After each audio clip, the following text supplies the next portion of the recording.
Hello, hello, hello. My name is Angel Jones. Thank you for joining me on 12-minute RV Convos. Follow along with me as I hit the road to have conversations with amazing people from all over the world. Good morning, or whatever time it is where you are. This will possibly be going out at different times. So, hey, wherever you are. Ivan and I were speaking before and talked about Sizzler. So Sizzler, we'll do greetings, right? Greetings, yeah. Everything's Irie, man. But here we have today with us Ivan. Ivan is and was on the podcast. Yeah, his episode number we will refer to pretty soon. But Ivan is an amazing guy. I was really intrigued by the conversation I had with him because, well, you'll see why, right? But Ivan, tell us a bit. So Ivan Hunt is his name. Yeah, tell us a bit about yourself, what you do, and first of all, it's just a great pleasure to connect, right? To have a virtual conversation, right? And then come meet you face to face. Right. To me, it's miraculous. Yeah. Yes. I shake your hand again. Yeah, I appreciate that. On that. Yeah, we did hug first. Hug is a big. Did we get a picture of the hug? No. Yeah, so we'd have to hug twice. But yeah, do tell us what you do, and we'll start from there. Okay. Obviously, my name is Ivan Hunt, originally from Hickory, North Carolina. I'm a transformational coach, public speaker, also internet radio show host, and podcast host also. Of the podcast. What's the name of the podcast? Keep It Moving. Keep It Moving. Ivan Hunt. It's all about inspiring, motivating, and encouraging, empowering people to take ownership over their life so they can live a life that's full of purpose, passion, and meaning. And I really enjoy doing this show. And actually, you were a big inspiration for this show. Just interacting with you on LinkedIn and so forth. Yeah. I moved down to Miami after the military. Got a divorce, started my life over. What does that mean? Found myself pretty much homeless. Sleeping in my car, sleeping on the floor of my job. Didn't have any family or friends here. Didn't have a direction. Found drugs, liked the party. Yeah. And that just led me to a really dark place. And then finally I kind of got myself together. And the weekend I told myself that I love myself for Valentine's Day weekend. Probably about 8, 9, almost 10 years ago. Wow. And from there, slowly but surely, just started building a foundation of my life again. And then met my wife, my current wife. And I have no complaints, man. Life is good. Yeah. What's the best way for people to connect with you that are listening? You can reach me at coach@ivanhunt.com, or you can go to my website, ivanhunt.com. Those are two best outlets. IVAN Hunt HUNT.com. Tell us, it's amazing when you're having conversations, so many conversations. You're experiencing a ton of things, right? Like tones, you pick up, even in coaching, right? You'll pick up on cue points. I'm intrigued. You jumped directly into what your challenge was. Right. Many people do have challenges with doing that, right? They seem to separate themselves from the pain point. You seem to go in. Is it your military background, or is it you've seen the value in it?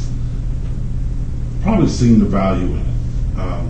The military probably does play a role into it, because you just attack things head on. You adapt and overcome.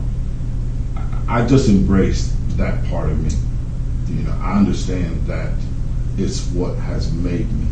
It doesn't necessarily define me, right? But that's what has made me who I am. That is what has given me the experience to be able to connect with people and be able to speak their language of hurt and pain and frustration and confusion. So I embrace it. Because a lot of people do shy away from those pain points, but that dehumanizes that person. Whereas I'd rather be tangible to somebody who's in distress and somebody who is hurting. So I'm willing to share my shortcomings, my failures, mistakes, and say, here, I'm no different than you are. Let's walk this journey together. Has it been beneficial? Have you seen a total transformation in the way people approach you because of you doing that? Yes. And a lot of times, we were talking about tone and facial expressions and so forth, and You mentioned, okay, you kind of can sound kind of harsh. Or, no, he rough. sounds pretty harsh. Like, yeah, it's like, yeah, I'm here. Okay, you're okay, yeah. Yeah, I'm short that way. Yeah, but and what people really find though is once I do open up, and once they kind of see past that outer shell or their perception of me, they really find that I've got a big, huge heart, Yes, and I'm really a soft teddy bear. Just rough around the edges sometimes, but yeah, it does. It helps me connect with people. I speak their language, and it makes me tangible. I'm human. Yeah, that's amazing. Yeah. One of the things I'm fascinated with as well is like the way you pull on information. So it seems as though you're very intellectual, right? It seems as though you use acronyms a lot, right? One of the things when I asked you what was your own unique real statement, like you dove directly into it, right? One was about options. You said something about options. Oh, a life with no options is no life at all. And I didn't cue him for that, right? Like he's doing this. For me, Zig Ziglar says, help enough other people get what they want and you'll get what you want. But the thing that made that so easy for me to say is I've integrated it into my life.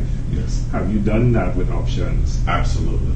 And I remember, I found myself, I didn't have nowhere to go. And I called my uncle in Detroit, Michigan. He's passed. God bless him. But, he said, Alvin, he said, you got a job? I said, yes. He said, give yourself 30 days. He said, if you ain't found something in 30 days, call me back. And I was like, well, what in the world am I going to do? And the first thing that popped in my head was, I don't have any options. I don't have any choices. I don't have anywhere to go. And I said, well, first thing I got to do, I got to create options. If you got this or that, you just got to make a decision. And neither one could be necessarily good for you, right? But if you got this, that, and the other, well, one of those three is bound to be more beneficial to you than just having to make a decision. And so that's what I did. I just started looking. So, okay, I got to create options. I found this and I found that. Okay, let me see if I can find a third one. And somewhere between those three, it's just going to expand. So 1, 3, with 9, and we can go on. And that's really what happened. I just started creating options for myself. So whenever I find myself stuck in a situation, I look and say, okay, what are my direct, immediate choices? Then it's either this or that. Okay, now I've got to find that third thing. And that's my option. Where did that come from, though, like the analytical side? Because it's a principle you're applying on the other side, right? Where did that come from? I think I've always been analytical. In my corporate career, I was in analytics. I was an analyst for healthcare, a hospital right over here, actually, at the University of Miami Hospital also. So I've always been very analytical. And I've always lived in my head. And that's always been one of my big trouble points. Because sometimes I get too far in my head. And I don't live life, if you will. I just live within the confines and the constraints and the demons that exist there. And they're still there. So I've had to learn how to just kind of be objective in my analytical approach to things. It's a lot like what I'm doing, right? Like we were coming up the steps and he was like, I was like, so how does it come? Like, how do you set these goals? And I told him, it's faith in action, right? And it's challenging because I'm analytical. I'm like super analytical. Okay, what's the budget for this? How are we going to do this? But in my mind, right, the faith part of life, and I guess we could equate it to options, right? Because at some point,